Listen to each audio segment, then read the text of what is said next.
A single gunshot echoed through the canyon walls as Garrett Lawson ducked behind a boulder, the hot Arizona sun beating down mercilessly on his back in the summer of 1876. He wasn't supposed to be in Apache territory, but a shortcut through Diablo Canyon had seemed worth the risk until bullets started flying. "Damn it all," he muttered, checking the chambers of his Colt revolver. 3 bullets left. At 32, Garrett had spent most of his adult life drifting through the frontier, working cattle drives from Texas to Montana, breaking horses when the opportunity arose, and occasionally taking bounties when times were lean. His weathered face and calloused hands told the story of a man who lived by his own code in a lawless land. The shooting had stopped. Garrett waited, listening to the wind whistle through the rocks. After several minutes of silence, he chanced a look around the boulder. Nothing moved in the canyon except dust devils dancing across the parched earth. He holstered his weapon and stood, adjusting his worn Stetson. His horse, a dependable buckskin gelding named Buck, was tethered a quarter-mile back. Garrett moved carefully, boots crunching on loose rocks as he made his way through the narrowing passage. The smell hit him first. Blood. Then gunpowder. He slowed his pace, hand hovering near his holster. Around the next bend, he found the source. 3 bodies lay sprawled across the canyon floor. 2 were white men wearing filthy clothes and sporting weeks of beard growth. Outlaws, by the look of them. The 3rd was an Apache woman slumped against the canyon wall, her buckskin dress stained crimson at the shoulder. To Garrett's surprise, her chest still rose and fell with shallow breaths. "Well, I'll be," he whispered, approaching cautiously. The woman's eyes flew open, dark as obsidian and filled with pain and defiance. She reached for a knife at her belt but winced sharply at the movement. "Easy now," Garrett said, raising his hands. "I'm not looking for trouble." She spoke in Apache, her voice strained but fierce. Garrett shook his head. "Don't understand your words, madam, but I reckon you need help." He nodded toward her bloody shoulder. "You're hurt pretty bad." Her expression remained wary, but she didn't reach for the knife again when he knelt beside her. Garrett gently moved the fabric away from her wound. The bullet had gone clean through her shoulder, but she'd lost a lot of blood. "My name's Garrett," he said, pointing to himself. "Garrett Lawson." The woman watched him for a long moment before responding. "Jacy," she said, her English accented but clear. "Jacy Goldenfeather." Garrett's eyebrows rose in surprise. "You speak English?" "Some," she replied, grimacing as she shifted position. "Learned from missionary woman." Garrett nodded, surveying the scene. "Those men try to rob you," Jacy's jaw tightened. "They attack me. I kill one, the other." She gestured vaguely at the second body. "He shoot me, then they fight each other." "Lucky for you," Garrett said. "Not so lucky for them." He glanced at the sky. The sun was beginning its westward descent. They were at least 10 miles from Georgetown, the nearest settlement where she could receive proper medical attention. "My people," Jacy said, trying to stand. "They wait for me. 3 days' journey north." "You won't make 3 hours like this," Garrett said firmly, gently pressing her back down. "You've lost too much blood." She glared at him, fierce pride evident in her expression. "Apache women strong." "No doubt about that," he replied, "but even the strongest need help sometimes." Garrett made a decision then that would change the course of his life, though he couldn't have known it at the time. He tore strips from his spare bandana and fashioned a crude bandage for her shoulder. "There's a doctor in Georgetown," he said. "I'm taking you there." Jacy shook her head. "White town, not safe for Apache." "You'll be with me," Garrett assured her, "and it's a damn sight safer than bleeding out in this canyon." After a moment of apparent internal struggle, Jacy gave a small nod. Garrett helped her to her feet, supporting most of her weight as they made their way back to where Buck waited. "Can you ride?" he asked. "Since before walking," she replied with a hint of pride. Nevertheless, by the time they reached his horse, Jacy's strength was failing rapidly. Garrett lifted her onto Buck's back before mounting behind her. He could feel her body trembling with the effort to remain upright. "Just lean back against me," he instructed. "I won't let you fall." After a moment's hesitation, Jacy allowed herself to rest against his chest. Garrett wrapped one arm securely around her waist while holding the reins with his free hand. 10 miles to Georgetown," he murmured. "We'll make it before dark." The journey proved more arduous than Garrett had anticipated. Jacy slipped in and out of consciousness, and twice he had to stop to tighten her bandages when blood soaked through. The desert heat was unforgiving, and both horse and riders were exhausted. As the sun dipped toward the horizon, painting the landscape in brilliant oranges and reds, Garrett spotted the distant smoke from Georgetown's chimneys. The small mining settlement had sprung up after silver was discovered in the area 5 years prior. It was a rough place with rougher inhabitants, but it was their only hope. "Almost there," he told Jacy, though he wasn't sure if she could hear him. Her breathing had grown more labored over the past hour. The main street of Georgetown was busy with evening activity when Garrett rode in, supporting Jacy's limp form. Conversation died as people noticed them, replaced by shocked murmurs and suspicious stares. "Need Doc Walsh," Garrett called out. "This woman's been shot." A heavy-set man stepped forward, spitting tobacco onto the dusty street. "Ain't no doctor treating an Apache in this town." Garrett's jaw tightened. "She's hurt bad, shot by outlaws in Diablo Canyon. Not our problem," another voice called from the gathering crowd. Sheriff Tom Miller pushed through the onlookers, his weathered face set in a frown beneath his gray mustache. "Lawson, what the hell are you thinking bringing her here?" "Thinking she needs a doctor, Sheriff," Garrett replied evenly. "Or she's going to die. And why should we care?" Someone shouted from the crowd. Garrett's patience snapped. "Because we're supposed to be civilized folk, not animals. This woman was attacked by outlaws. She needs help." The sheriff studied Garrett for a long moment before sighing heavily. "Doc Walsh left for Tucson yesterday. Won't be back till next week." Garrett's heart sank. Jacy's life was slipping away with each passing minute. "Martha Jennings was a nurse during the war," the sheriff continued reluctantly. "She might be able to help. Lives at the end of Pine Street." Garrett nodded his thanks and urged Buck forward, ignoring the hostile stares that followed them through town. He found the Jennings place easily enough, a modest cabin with a small garden out front. He dismounted carefully, lifting Jacy into his arms. She felt lighter than she should and dangerously warm. He knocked urgently with his boot, and after a moment the door swung open. Martha Jennings was a thin woman with iron-gray hair pulled back in a severe bun. Her sharp blue eyes widened at the sight before her. "Please," Garrett said before she could speak. "She's been shot. She needs help." Martha's gaze moved from Garrett to the unconscious Apache woman in his arms, then back to his face. "Bring her in," she said finally, stepping aside. "But if the town burns my house for this, it'll be on your conscience, Lawson."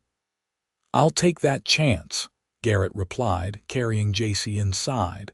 The next hours were a blur of activity.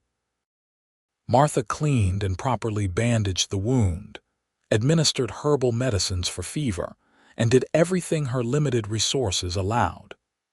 Garrett fetched water, held Jacy down when the pain made her thrash, and kept a vigil by her side as night deepened. "The bullet missed anything vital," Martha told him sometime near midnight, "but infection set in. The next day will tell if she lives or dies." Garrett nodded grimly. "Thank you for helping her." Martha studied him with shrewd eyes. "Why did you bring her here, Lawson?" "Most men would have left her to die." Garrett stared at Jacy's fever-flushed face. "I don't rightly know," he answered honestly. "Just seemed like the decent thing to do." "Decent," Martha echoed with a sardonic smile. "Not a word folks around here often associate with Garrett Lawson." He shrugged, uncomfortable with her scrutiny. "I've done things I'm not proud of, so has everyone. Doesn't mean we can't do right when the chance comes." Martha patted his shoulder. "Get some rest, I'll watch her for a while." But Garrett didn't sleep. He sat beside Jacy's makeshift bed on Martha's kitchen table, occasionally pressing a damp cloth to her forehead when the fever made her mumble in her native tongue. Near dawn, Jacy's eyes fluttered open, clear for the first time in hours. She stared at Garrett in confusion. "You stayed," she whispered. "Course I did," he replied. "Couldn't leave you to face these folks alone." A ghost of a smile touched her lips before she drifted back to sleep. This time her breathing seemed easier, more regular. Martha appeared at his side, checking Jacy's pulse. "Fever's breaking," she announced. "Strong woman, you're Apache." "She's not mine," Garrett corrected automatically. Martha gave him a knowing look but said nothing more. By midday, Sheriff Miller arrived at the cabin, his expression grave. "There's talk in town, Lawson. Folks aren't happy about your guest." "She has a name," Garrett said. "Jacy." The sheriff ignored this.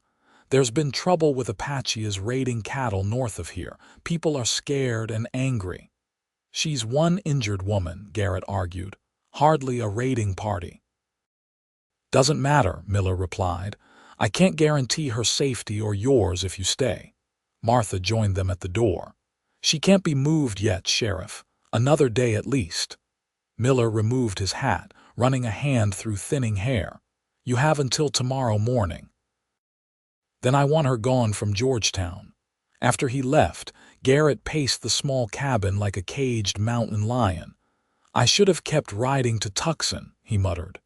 "She wouldn't have made it that far," Martha said pragmatically. "You did what you could." Jacy watched them from her bed, now moved to Martha's spare room.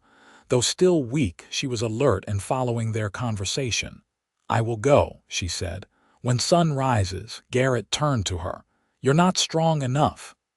"I bring danger to this woman who helps me," Jacy insisted. "To you." "I will go." "Not alone, you won't," Garrett stated firmly. "I'll take you to your people." Martha and Jacy exchanged a look female understanding that transcended their different worlds. "Why you help me?" Jacy asked him directly. "Why carry me 10 miles to this place where I'm not welcome?" Garrett shifted uncomfortably. "Like I told Martha, seemed like the right thing." Jacy studied him with those penetrating dark eyes. "Many white men talk of right things. Few do them." That night, Garrett made plans. Martha provided them with food, medicine, and clean bandages. She also gave Jacy a simple dress and shawl. "Less conspicuous than buckskins," she explained. "If you're stopped on the trail." At first light, Garrett saddled Buck while Martha helped Jacy outside. The Apache woman looked strange and vulnerable in the borrowed clothes, but her spine was straight with dignity despite her weakness. "Thank you," Jacy told Martha, clasping the older woman's hands. "I not forget your kindness." Martha squeezed her hands in return. "Be careful, child. And keep an eye on this one." She nodded toward Garrett. "He needs someone to watch his back." Garrett helped Jacy mount Buck, then swung up behind her. "I owe you, Martha." "Just don't get yourself killed," she replied. "And maybe stop by for supper sometime when you're not harboring fugitives." They rode out of Georgetown as the town was waking, avoiding the main street in favor of back alleys. Once clear of the settlement, Garrett pointed Buck north, toward Apache territory. 3 days' journey, you said, Jacy nodded. "To my village, in mountains." "You're the daughter of a chief?" Garrett asked, remembering the intricate beadwork on her original clothing. "Medicine woman," she corrected. "I learned healing ways from my mother, from grandmother." They rode at a steady pace through the morning, Jacy occasionally directing him to less traveled paths. By midday, they stopped in a shaded arroyo to rest and eat some of Martha's provisions. "How's the shoulder?" Garrett asked, noticing Jacy's grimace as she dismounted. "It heals," she replied stoically. Though her face was pale with pain, Garrett checked the bandage. "No fresh blood, that's good." They sat in companionable silence for a while, drinking water from Garrett's canteen. The desert stretched around them, seemingly endless under the vast blue sky. "Why you alone?" Jacy finally asked. "No woman, no family," Garrett chuckled. "Not the settling kind, I guess." "All men meant to have home," she countered. "Place to belong." "Maybe so," he conceded. "Never found mine." Jacy considered this. "Where you born?" "Missouri," he replied. "Left when I was 16, been moving ever since." "Why?" Garrett hesitated, unused to talking about himself.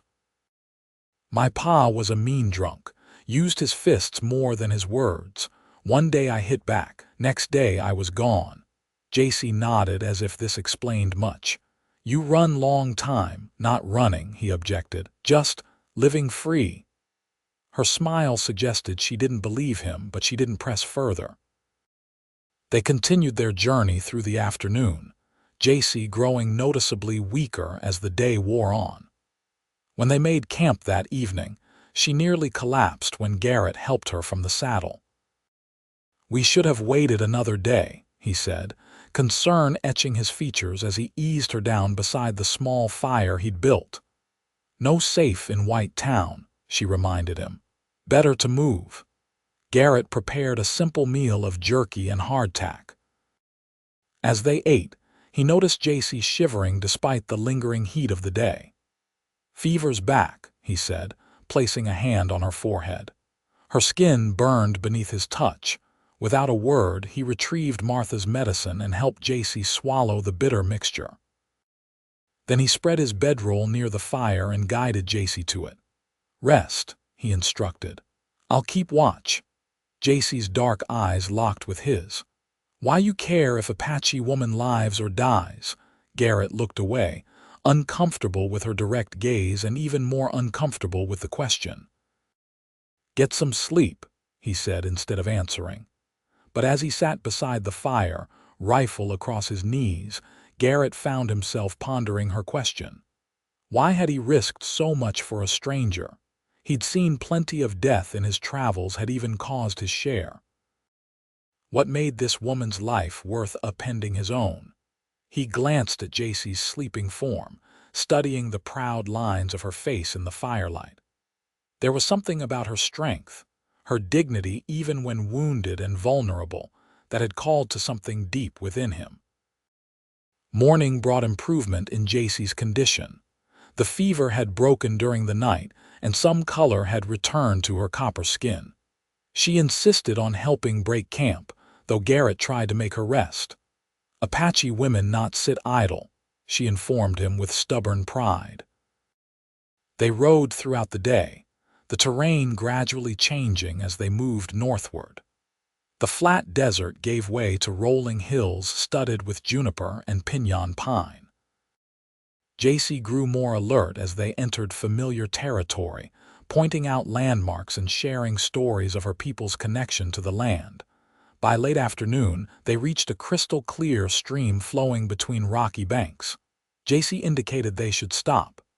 "Good place," she said. "Clean water. Safe camp."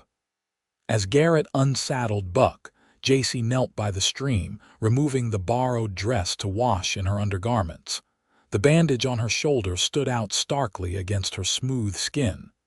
Garrett quickly averted his eyes, busying himself with gathering wood for a fire. Later, as they sat beside the dancing flames eating a rabbit Garrett had managed to shoot, Jacy studied him openly. "You different from other white men I know," she observed. "How's that?" he asked. "You listen. You see." She gestured to the land around them. "Most white men look but not see." Garrett considered this. "My ma was part Cherokee," he admitted, surprised to hear himself sharing something he rarely spoke of. Before she died, she taught me to pay attention to the world, said you could hear God's voice in the wind if you listened right. Jacy nodded seriously. Your mother wise woman. She was, Garrett agreed, a lump forming in his throat at the memory. Pa beat it out of me for a while, the listening part, but I found it again after I left. They fell into companionable silence, the night deepening around them. Stars emerged, brilliant and countless in the clear desert sky. Tell me of your people, Garrett said eventually. Your life before I found you in the canyon. Jacy's expression grew distant, contemplative. My father was great warrior, die fighting soldiers when I small child. My mother teach me medicine ways, plants that heal, ceremonies that make spirit strong. And now you're the medicine woman, Garrett supplied. She nodded. Great responsibility. My people trust me to heal bodies, guide spirits. Were you on some kind of healing mission when those outlaws found you? A shadow crossed Jacy's face. I search for special plant, grows only in high canyon walls. My people sick with fever that not break. This plant makes strong medicine. So you never found it, Garrett realized. Because of those men? No, she agreed solemnly. Many may die without medicine. Garrett contemplated the fire for a long moment. Could you recognize this plant if you saw it again? Could you show me what it looks like? Jacy's eyes widened slightly. Yes, but why? Maybe we can find it tomorrow, he suggested. Before continuing to your village. You would do this? She asked, clearly surprised. Delay journey to help my people, Garrett shrugged, suddenly self-conscious. Seems important. Jacy reached across the fire to touch his hand, the gesture brief but meaningful. You have good heart, Garrett Lawson. The sound of his name on her lips sent an unexpected warmth through him that had nothing to do with the fire. The next morning they set out early, with Jacy directing them to a narrow canyon where the medicinal plant might grow. The path was treacherous, barely wide enough for Buck in some places, with sheer drops to one side. Garrett led the horse on foot, with Jacy walking beside him, her eyes scanning the canyon walls. There, she suddenly exclaimed, pointing to a cluster of small purple flowers growing from a crevice about 15 feet up the rock face. Garrett studied the steep wall. I can climb up, he offered. No, Jacy said. Must be gathered with proper respect, proper words. She examined the rock face. I climb. Your shoulder, Garrett began to protest. Is healing, she finished firmly. I must do this. Recognizing her determination, Garrett relented but insisted on helping her. He positioned himself beneath the crevice, creating a human step with his cupped hands. I'll boost you up, he said. Then be ready to catch you if you fall. Jacy nodded, removing her borrowed shawl. With Garrett's help, she managed to reach the first handhold, then climbed with surprising agility despite her injury. At the crevice, she paused, speaking words in Apache that Garrett couldn't understand. Then she carefully harvested the plants, tucking them into a small pouch at her waist. The descent proved more challenging. Halfway down, Jacy's injured arm gave way. She slipped with a startled cry, falling directly into Garrett's waiting arms. The impact knocked them both to the ground, with Jacy landing on top of him. For a moment they lay there, breathless from the fall and the sudden proximity. Jacy's face hovered inches above Garrett's, her dark hair creating a curtain around them. He could feel her heart racing against his chest. You caught me, she said softly. Told you I would, he replied, his voice equally quiet.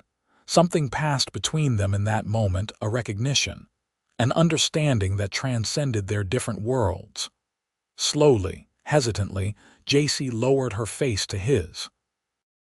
Their lips met in a gentle, questioning kiss that deepened as Garrett's arms tightened around her.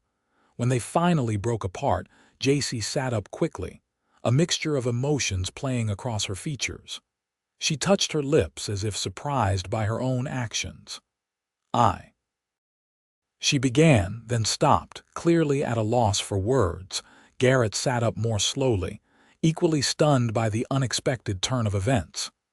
"Jacy, we should continue," she interrupted, rising to her feet and brushing dust from her dress. "Long journey still."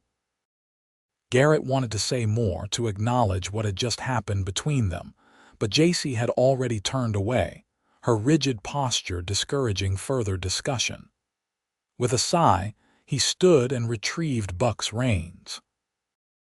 They traveled in awkward silence for several hours, the kiss hanging unspoken between them.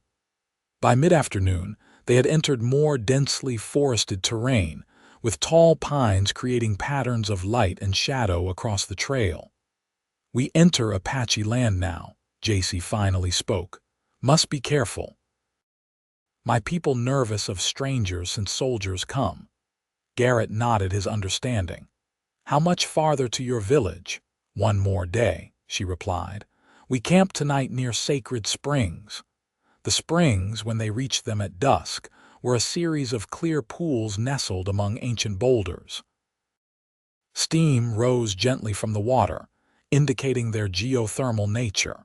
"Healing waters," Jacy explained as they made camp nearby.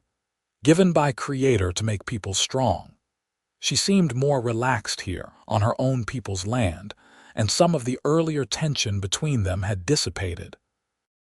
After they ate, Jacy disappeared briefly, returning with handfuls of fragrant herbs. "For your bath," she told Garrett, pointing to the springs, "will ease journey's pains." "Ladies first," he replied with a small smile. Jacy hesitated, then nodded. "I not be long." She disappeared among the boulders surrounding the nearest pool. Garrett busied himself tending to Buck and gathering more firewood, deliberately keeping his thoughts from straying to Jacy bathing in the springs. When she returned, her hair was damp and gleaming in the firelight, her face glowing from the hot water. She wore the dress again, but her feet were bare, and she moved with the natural grace of someone completely at home in the wilderness. "Your turn," she said, settling beside the fire. "Middle pool best temperature." Garrett took the herbs she offered and made his way to the springs. The hot water was indeed miraculous, easing aches he hadn't even realized he was carrying. He soaked until his fingers wrinkled, then reluctantly dressed and returned to camp. Jacy had spread their bedrolls on opposite sides of the fire. She sat cross-legged on hers, using a small knife to prepare the medicinal plants they had gathered earlier. Her movements were precise, ritualistic. "Can I help?" Garrett asked, sitting across from her. She considered for a moment, then handed him several stems. "Remove leaves very gentle. Put here." She indicated a small hide pouch. They worked together in comfortable silence, the earlier awkwardness fading as they focused on the task. When they finished, Jacy carefully sealed the pouch and tucked it away. "Thank you," she said. "This medicine will save many lives." "I'm glad we found it," Garrett replied. "Worth the detour." Jacy studied him across the fire. "Why you help me, Garrett Lawson, truth this time?" He sighed, knowing he couldn't avoid the question forever. "When I found you in that canyon, I don't know, something told me I was supposed to be there, that I was meant to find you." "Fate," she suggested. "Maybe," he conceded. "Or just dumb luck. Either way, I couldn't leave you there." "And now," she pressed, "why still help? Could have left me with woman healer in Georgetown." Garrett met her gaze steadily. "You know why?" The air between them seemed to thicken with unspoken emotions. Jacy broke eye contact first, looking into the flames. "Not possible," she said softly. "Your world, my world, too different, are they?" Garrett challenged. "Seems to me people are just people no matter where they come from." "My duty to my people, I understand duty," he interrupted gently. "But there's something happening between us, Jacy, something real." She looked up at him then, vulnerability and longing clear in her eyes. "Yes," she admitted. Something real. They stayed that way for a long moment, the confession hanging in the air between them. Finally, Jacy rose and moved around the fire to sit beside Garrett. Wordlessly, she took his hand in hers, their fingers intertwining naturally. "I not know what this means," she said. "Or what comes next." "Neither do I," Garrett admitted. "Been riding alone so long, I'm not sure I remember how to do anything else." Jacy leaned her head against his shoulder. "Perhaps we learn together." They stayed that way until the fire burned low, talking in quiet voices about their lives, their hopes, the invisible threads of circumstance that had brought them together. When they finally slept, it was side by side beneath the endless stars, their hands still joined. Morning brought a newfound ease between them, a shared understanding that required few words. They traveled swiftly through Apache territory, Jacy growing more animated as familiar landmarks appeared. By mid-afternoon, she pointed to a distant mesa. "My village there," she said. Hidden in valley behind. Garrett felt an unexpected pang at the thought of their journey ending. "Will your people welcome a white man?"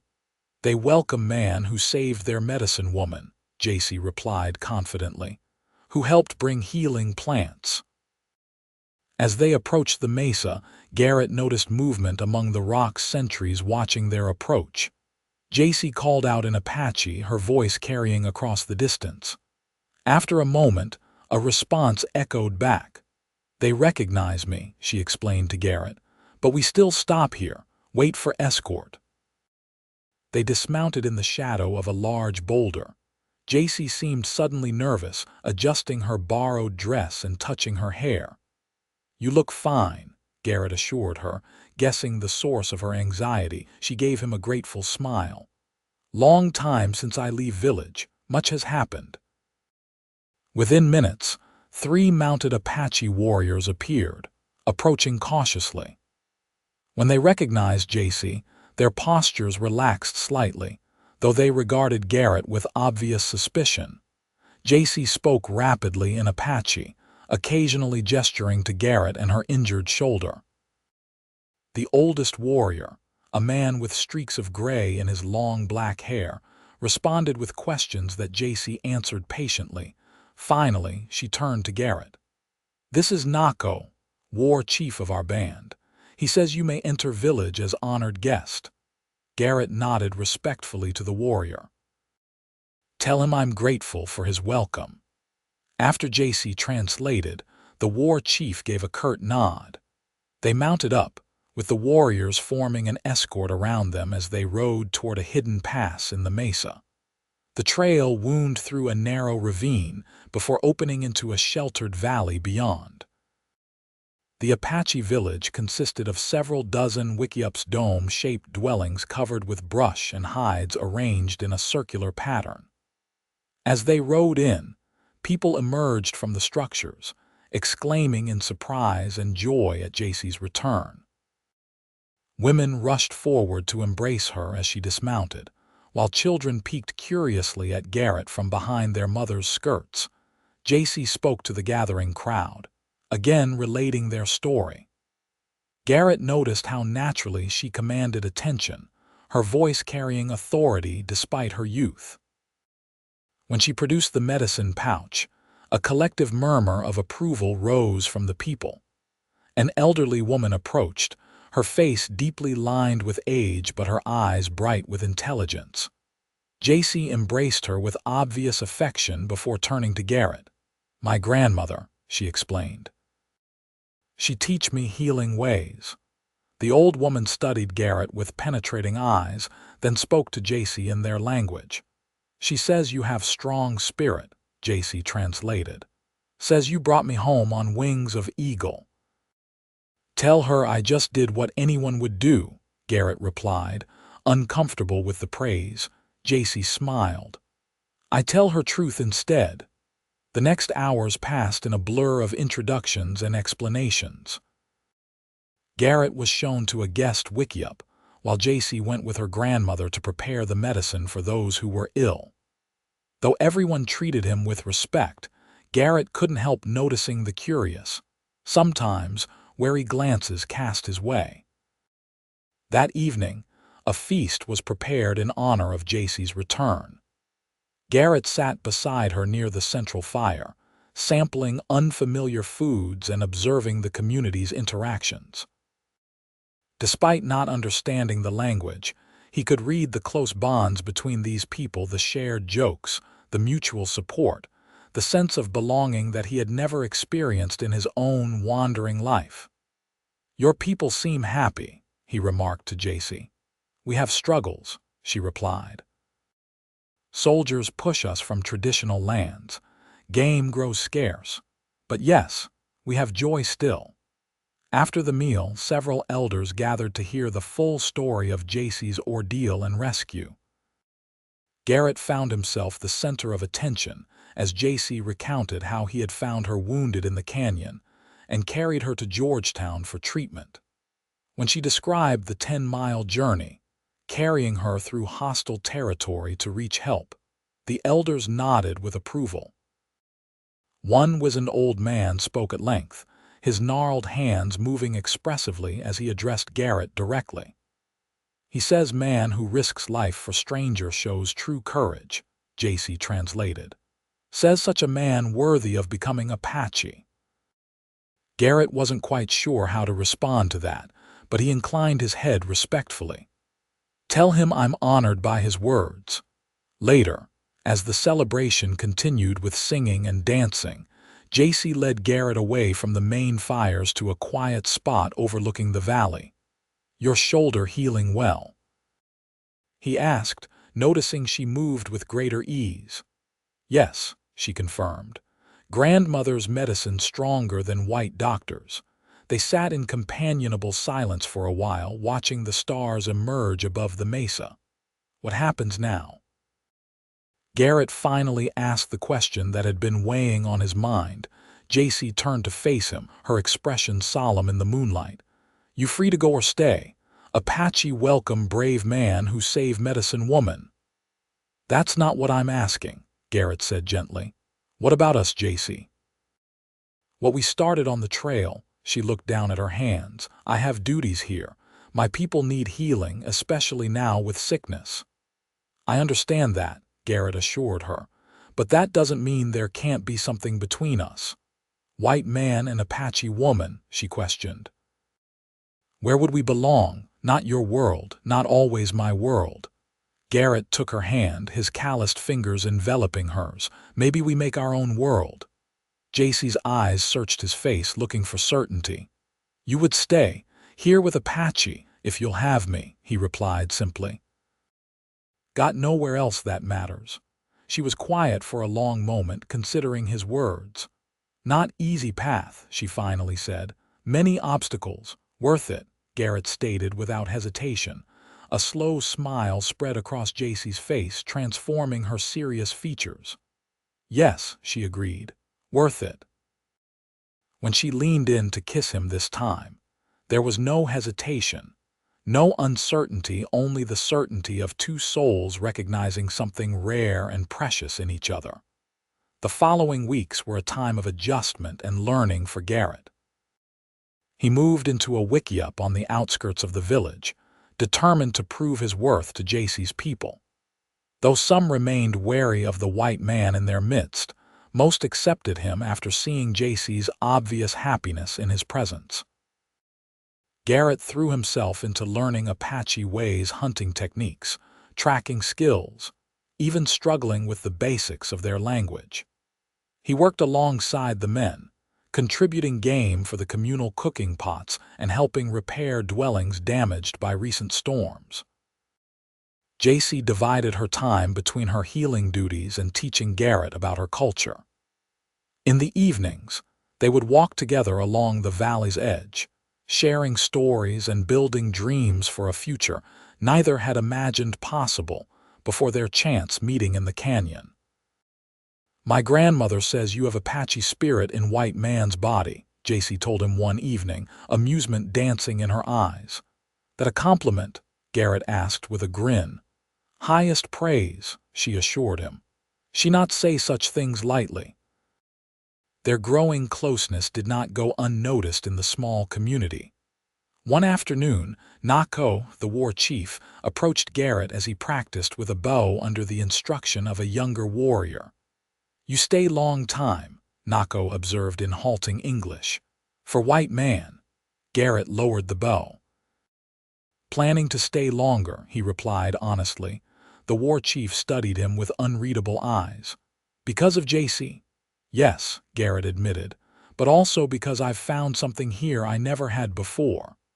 "What thing?" Nako pressed. Garrett considered his words carefully. "Peace, purpose. A place where life makes sense." Nako nodded slowly, as if confirming something to himself.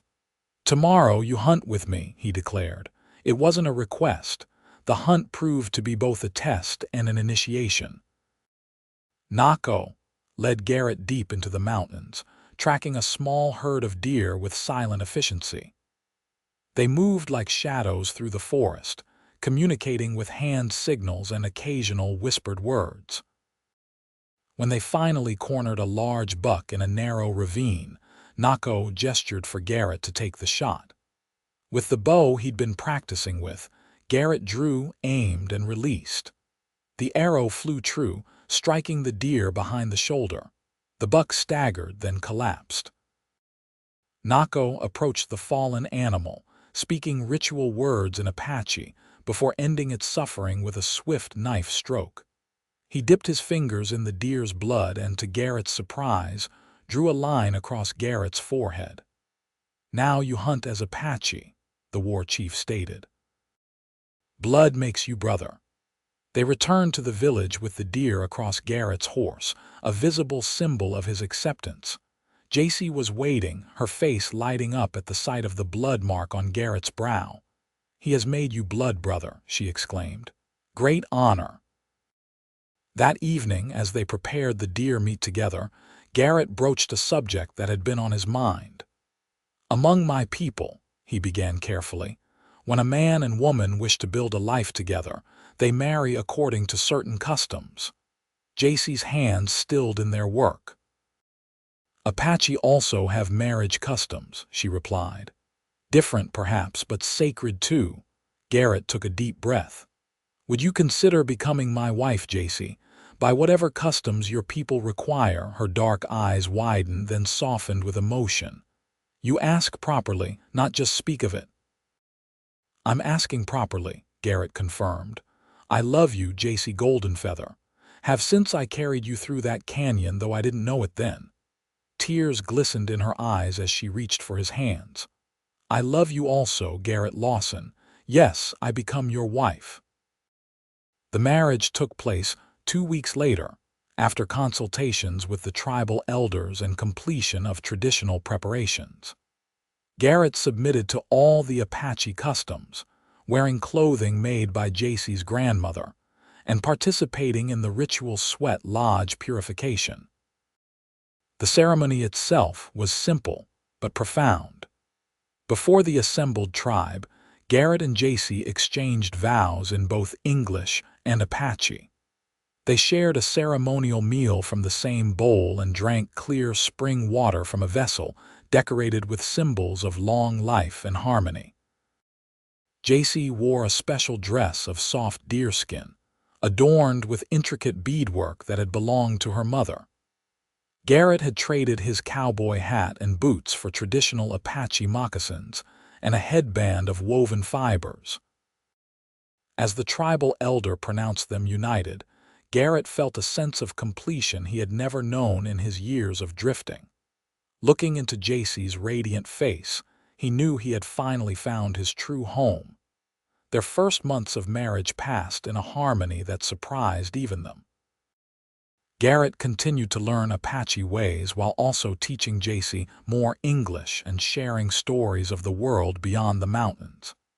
They established their own wickiup at the edge of the village, creating a space that blended elements of both their cultures. Winter came early that year, blanketing the valley with snow and confining the tribe to the village. During the long evenings, stories were told around the central fire's legends, histories, personal tales that preserved the tribe's identity and wisdom. Garrett listened, absorbing the rich oral tradition, occasionally contributing stories of his own travels. He noticed that Jacy had been quieter lately, sometimes distant in her thoughts.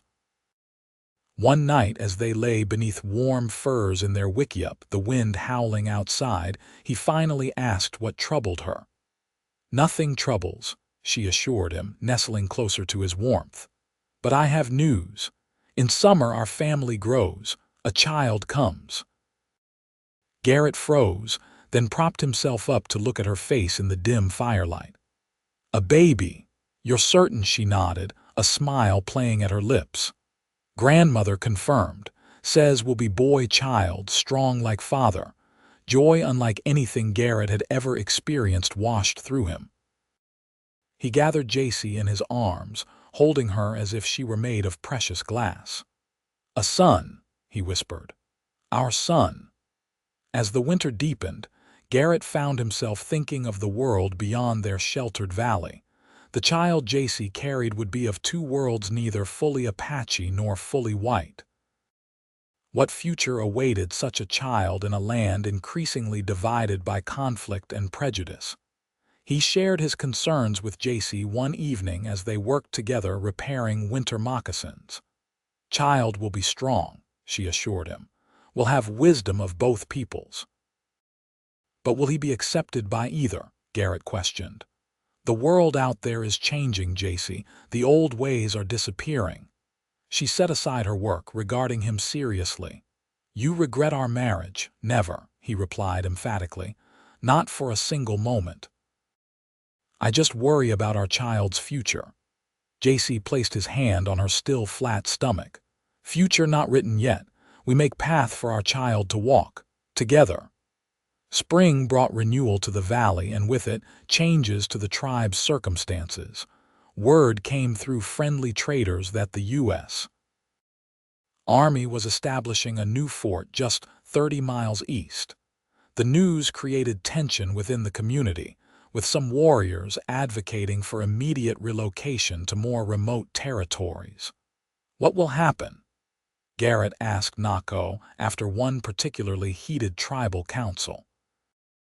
The war chief's face was grim. "Always same story. Soldiers come. Apache must leave or die." "There must be another way," Garrett insisted. "Peaceful coexistence." Nako gave him a pitying look. "You good man, brother, but know little of history between Apache and white soldiers." As the debate continued within the tribe, Jacy's pregnancy progressed. Her slender form rounded with new life, and a serene glow seemed to emanate from her. She continued her healing work, training a younger woman to assist her in preparation for the time when the baby would demand her attention. Garrett found himself increasingly caught between worlds, loyal to his adopted tribe, but aware that his knowledge of white society might prove valuable in the coming conflict. He began making cautious journeys to Georgetown, gathering information about the new fort and the soldiers stationed there. On one such trip, he encountered Martha Jennings in the general store. Her face lit up with recognition. "Lawson, I'd begun to think the Apaches had scalped you after all," she exclaimed, then immediately looked apologetic. "Forgive my loose tongue. How is your lady friend?" "My wife," Garrett corrected with a smile. "Jacy is well, expecting our child in summer." Martha's eyebrows rose, but her expression was kind. "Well now, that's news indeed. Congratulations are in order." They shared coffee at Martha's cabin, where Garrett explained the situation with the new fort. Martha listened thoughtfully. "The commander is Colonel James Barrett," she told him. "Reputation as a fair man from what I hear. Fought in the war, then served in the Dakota Territory before being assigned here." "You think he might be willing to establish peaceful relations with the Apache?" Garrett asked. Martha sighed. "That depends on his orders, doesn't it? And on whether both sides can overcome years of bloodshed and mistrust." Garrett returned to the village with mixed feelings.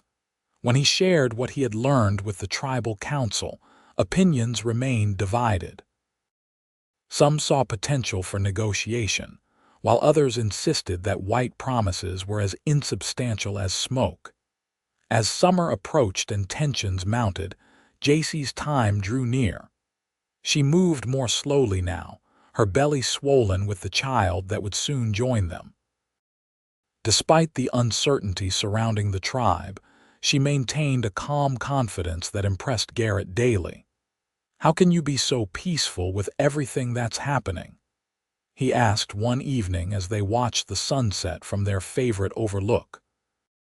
Jacy smiled, placing his hand on her rounded abdomen where their child kicked vigorously. "Life continues," she said simply. "Even in difficult times, new beginnings come." 2 weeks later, as dawn broke over the eastern mountains, Jacy woke Garrett with a hand on his shoulder. "Time comes," she said calmly. "Child ready to meet us." According to Apache custom, Jacy would give birth in a special wickiup prepared for the purpose, attended by her grandmother and other experienced women. Garrett was expected to wait outside, as was traditional for fathers. The hours stretched endlessly as Garrett paced the perimeter of the village, occasionally hearing muffled sounds from the birth wickiup. Other men nodded to him sympathetically, some offering distractions in the form of hunting stories or gambling games. Garrett participated absently, his thoughts never leaving Jacy. Late in the afternoon, as the sun began its westward descent, Jacy's grandmother emerged from the wickiup. Her weathered face broke into a wide smile as she beckoned to Garrett. "Strong son waits for father," she told him in halting English. Heart pounding, Garrett ducked through the low entrance. Inside, Jacy reclined on a bed of soft furs, looking exhausted but radiant. In her arms lay a small bundle wrapped in a blanket of rabbit fur. "Come meet your son," she said softly.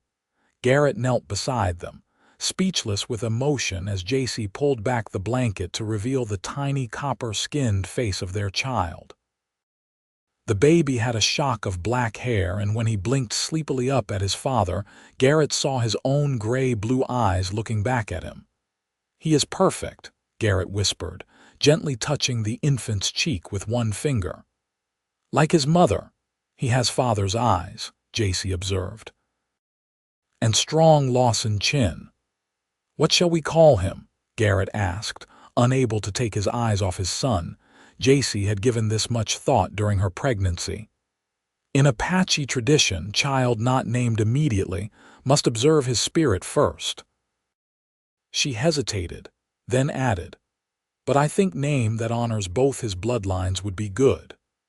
They decided to call him Gabriel, after Garrett's grandfather, with an Apache second name, Taklisham, meaning gray eyes in honor of his most distinctive feature.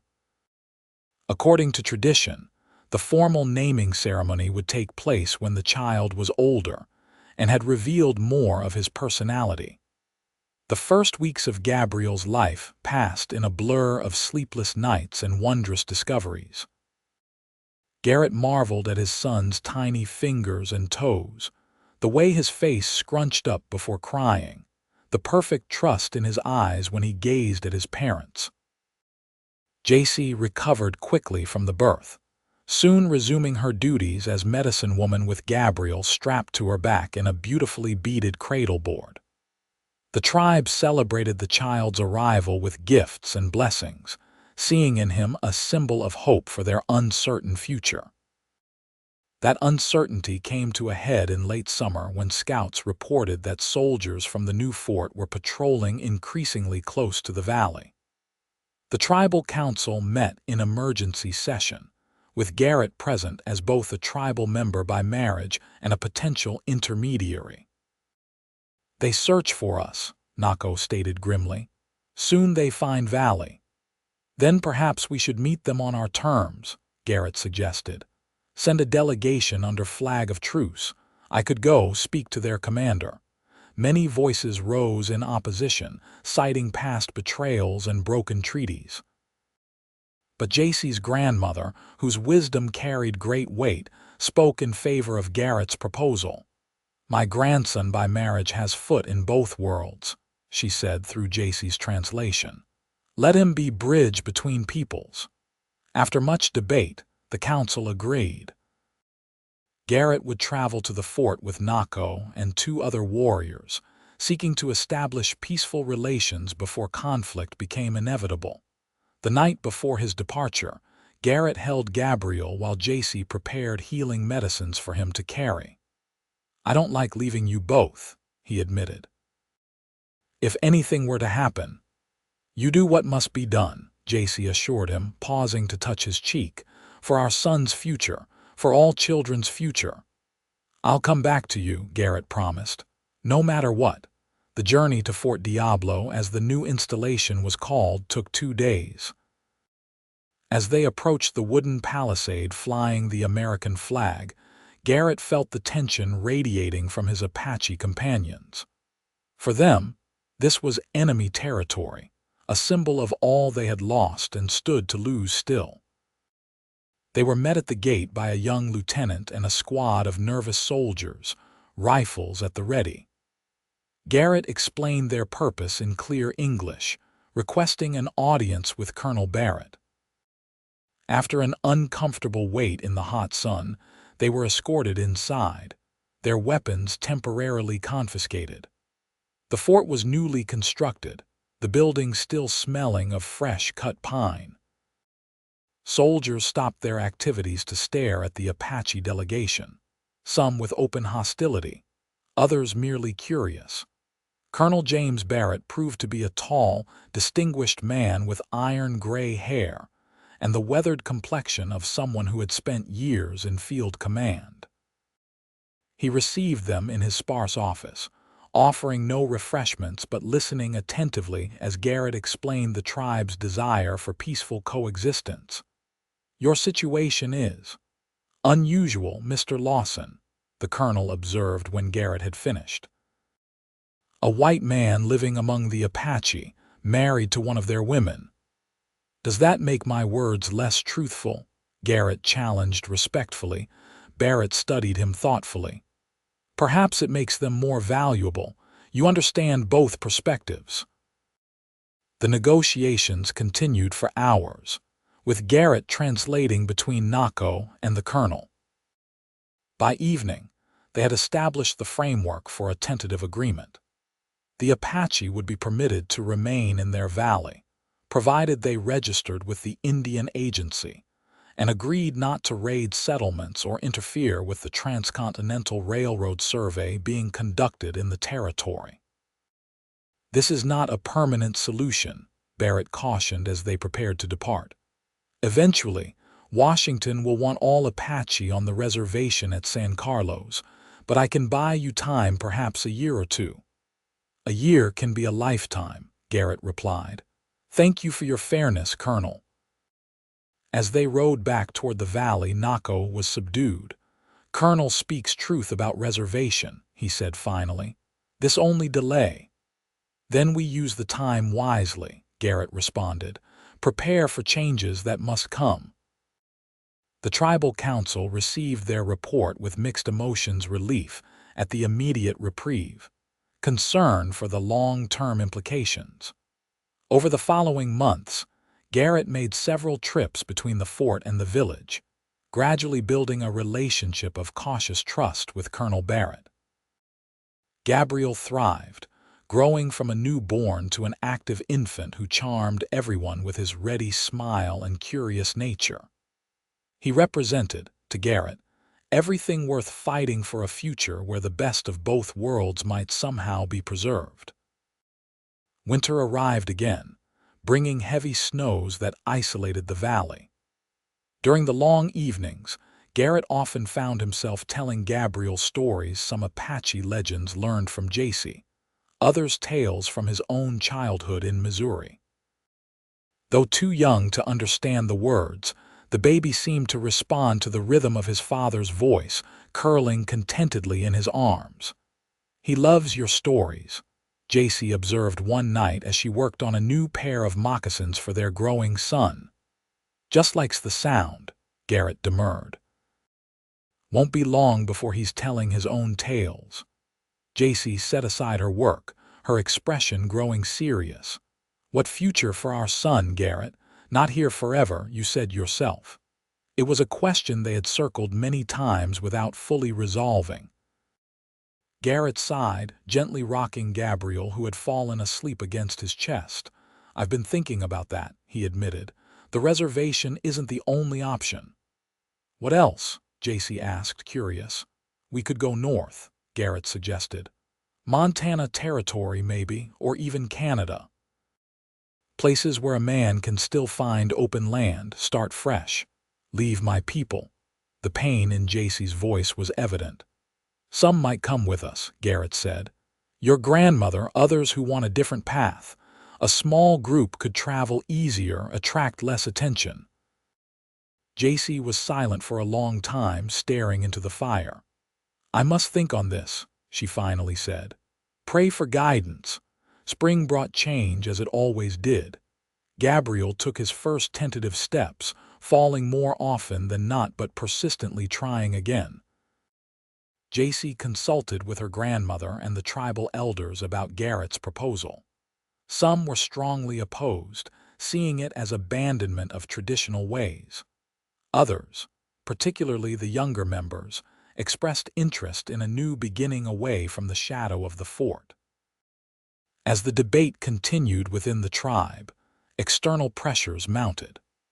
Colonel Barrett warned Garrett during one of his visits that new orders had arrived from Washington, accelerating the timeline for moving all Apache onto reservations. I can stall for perhaps 3 more months, the colonel told him privately. After that, my hands are tied. Garrett relayed this news to the tribal council, adding urgency to their deliberations.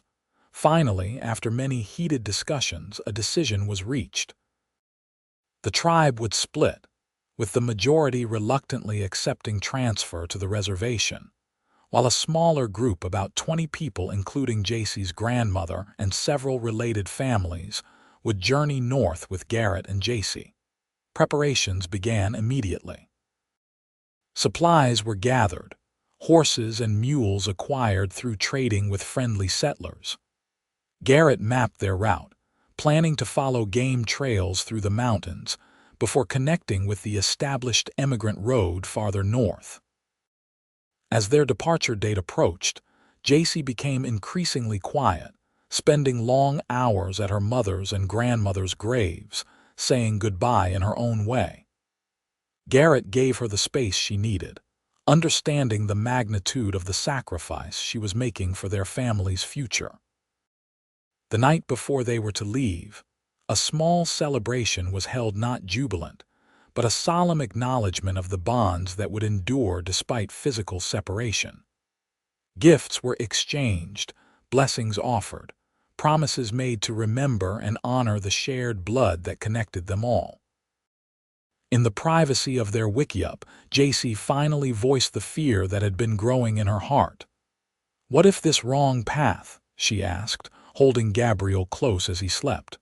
What if I take son from his heritage? Garrett knelt beside them, encompassing both in his embrace. You're giving him something just as valuable, he assured her. The chance to create his own path, to be free.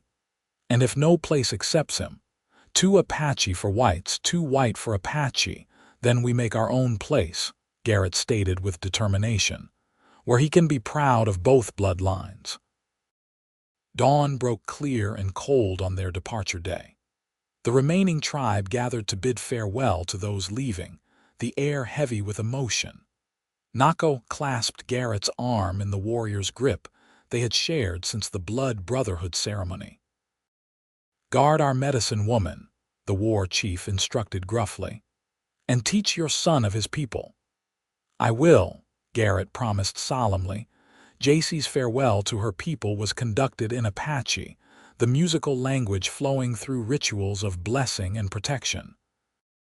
When she mounted her horse, Gabriel secure in the cradle board on her back, her face was composed but tear-streaked. The small caravan moved out as the sun cleared the eastern mountains, 20 souls embarking on an uncertain journey toward hope. Garrett rode point, constantly scanning the terrain ahead, while Jacy's grandmother, despite her age, maintained a steady presence in the center of the group, her quiet dignity an anchor for the others. They traveled north through increasingly unfamiliar territory, avoiding settlements when possible, camping in hidden valleys and forested glens. Gabriel adapted to the journey with remarkable resilience, his natural curiosity making each new landscape an adventure. At night, around small, carefully tended fires, stories were shared and plans refined. The group's destination evolved through these discussions, eventually focusing on a remote valley in western Montana that a trader had described to Garrett, a place with abundant game, clean water, and few white settlers. The journey was not without hardship. They weathered violent thunderstorms, crossed swollen rivers, navigated treacherous mountain passes. Once, they narrowly avoided a cavalry patrol by hiding in a dense stand of pines for 2 days, maintaining absolute silence while soldiers passed within yards of their position. Through it all, Garrett marveled at Jacy's strength. She never complained, even during the most difficult stretches, and continued to provide healing care to anyone who needed it. Her presence was the heart of their small community, just as it had been in the village. 3 months after leaving Arizona, as autumn painted the mountains in brilliant golds and reds, they crossed into Montana territory.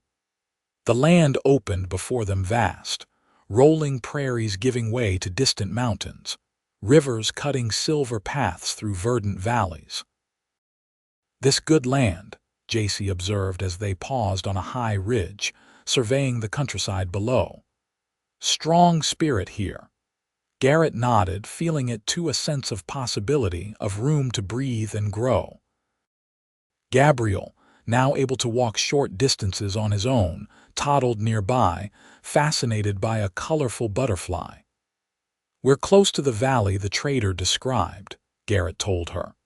"Maybe 3 more days' travel." When they finally reached their destination, the consensus was immediate. This would be their new home, a sheltered valley with a clear stream running through its center, surrounded by forested hills teeming with game. A natural meadow provided grazing for their horses, and the southern exposure would capture sunlight even during the short winter days. They established camp, then spent the remaining weeks before winter building more permanent structures, a blend of Apache wickiups and simple log cabins that reflected their mixed heritage. Garrett and 2 other men made a journey to the nearest trading post, nearly 40 miles away, to acquire additional supplies and establish cautious relations with their few neighbors.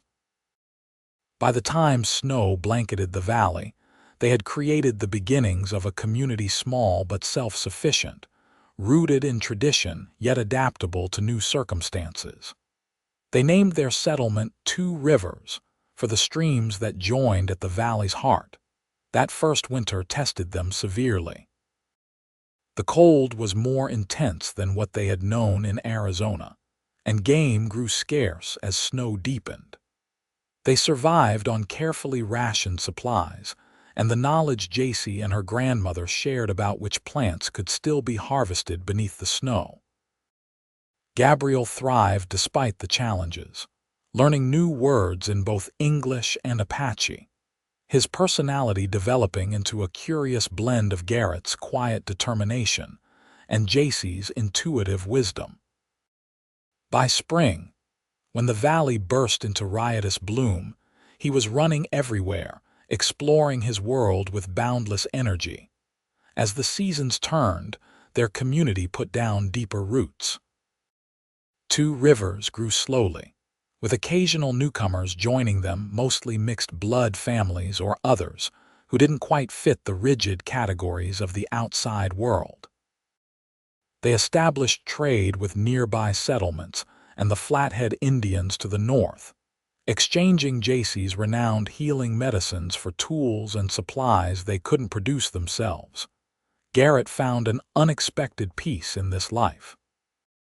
He built a proper cabin for his family, with windows that looked out over the valley and a stone fireplace that kept them warm through the mountain winters. He hunted, trapped, occasionally guided white settlers through the territory, but always returned to the home and family that had become his center. 5 years after their arrival in Montana, Jacy gave birth to their second child, a daughter they named Sarah, after Garrett's mother, with the Apache name Nahimana, meaning mystic. Unlike her brother, Sarah had Jacy's deep brown eyes, though she inherited Garrett's lighter hair color. Gabriel, now 6, took his role as big brother very seriously, solemnly explaining the ways of their unique world to his infant sister. He moved effortlessly between cultures and languages, as comfortable helping Garrett build fences as he was learning traditional medicine from his great-grandmother. One summer evening, as they sat on the porch of their cabin watching fireflies rise from the meadow grasses, Jacy turned to Garrett with a thoughtful expression. "You ever regret," she asked, "finding wounded Apache woman in canyon that day?" Garrett smiled, taking her hand in his. The years had added a few lines to her face, but to him, she remained as beautiful as the day he'd first seen her. "Only regret would be if I'd ridden past," he replied honestly. "Everything good in my life came from that moment." Jacy leaned against his shoulder, her free hand absently stroking Sarah's dark hair as the toddler slept in her lap. Gabriel was sprawled on the steps below them, whittling a piece of wood with the small knife Garrett had made for his last birthday. "I think of that day often," Jacy admitted. "How close I came to dying there. How you carried me 10 miles to help, even knowing danger." "Best decision I ever made," Garrett said, kissing the top of her head. They sat in comfortable silence as twilight deepened around them. In the distance, smoke rose from the other cabins and wickiups scattered through their valley, the community they had built together from nothing but hope and determination. "We made good path," Jacy observed contentedly. "For our children, for ourselves." Garrett nodded, watching as the first stars appeared in the darkening sky. The path had indeed been good, though not always easy.